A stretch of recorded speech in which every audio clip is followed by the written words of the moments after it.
सीधा रुख करेंगे गुरुद्वारा नाडा साहिब, जहां मुख्यमंत्री मनोहर लाल पहुंचे हुए हैं और वो मीडिया को संबोधित कर रहे हैं। क्या कुछ कह रहे हैं वो भी आप सुनिए। गुरुपुरब के अवसर पर हरियाणा में प्राय सब जगह बड़े हर्षोल्लास के साथ गुरुपुरब मनाया जा रहा है। सबसे बड़ा इकट्ठ इस अवसर पर, जैसा हम जानते हैं, कपाल मोचन जो तीर्थ होता है, उस तीर्थ के साथ, क्योंकि गुरु परंपरा के सब लोग उसमें जुड़े हैं, लाखों लोग स्नान करने आते हैं, कार्तिक का स्नान। आज कल शाम की भी खबर यह है कि 5 लाख लोग वहाँ स्नान करने आए हैं। तो ऐसे अवसर पर यहाँ गुरुद्वारा नाडा साहब पर भी बहुत बड़ी संख्या में लोग श्रद्धापूर्वक आते हैं।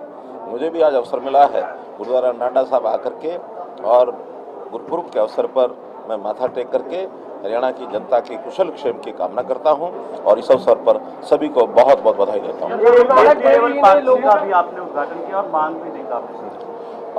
देखिए, ये प्रसाद योजना जो देश भर में चलाई गई है तीर्थ स्थानों पर विकास के नाते से, तो उसी योजना के अंतर्गत यहाँ की जो पार्किंग का, मल्टी लेवल पार्किंग का शिलान्यास मैंने स्वयं 27 अक्टूबर 2020 को किया था।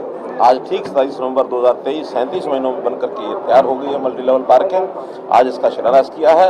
इस अवसर पर यहाँ आने वाले जितने भी आगंतुक हैं, यात्री हैं, उन सबको एक अच्छी पार्किंग की व्यवस्था मिलेगी, तो सबको सुविधा होगी। इस अवसर पर भी मैं सबको बधाई। सर, आपने कल एक लड़कियों को फ्री एजुकेशन देने की स्कीम है, वो बड़ी घोषणा थी, वो हरियाणा में पहली बार।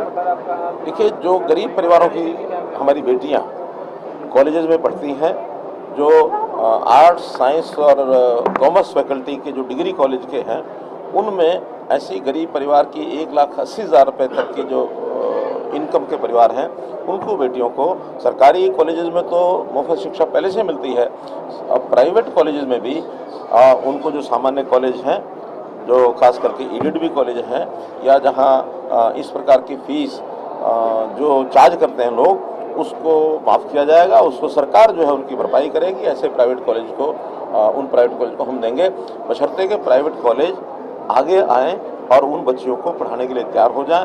सरकार उसकी फीस की रिइंबर्समेंट करेगी।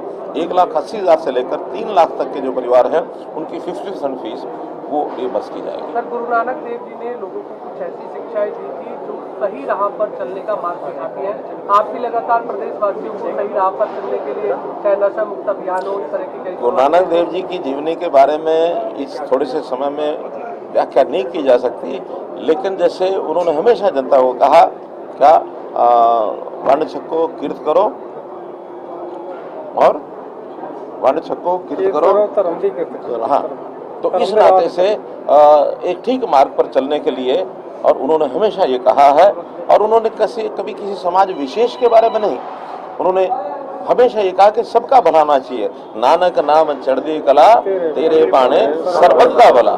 उन्होंने किसी एक वर्ग को नहीं, सारे समाज के सर्बत के भले के लिए उन्होंने हमेशा कामना की है।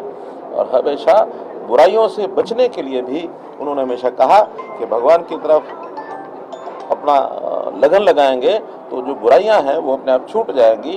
ध्यान करने से हर चीज़, नशे के भी बहुत विरोध में उन्होंने काम किया। तो इन सब चीज़ों से जो उस समय जनता प्रभावित हुई थी, हमारी कोशिश है कि उनकी शिक्षाओं को आज भी उतनी तर्क संगत है, उनको फैलाया जाए, उसके ऊपर काम किया जाए। हरियाणा सरकार भी इस पर खूब काम कर रही है। धन्यवाद। किसान बैठे हैं सर। धन्यवाद।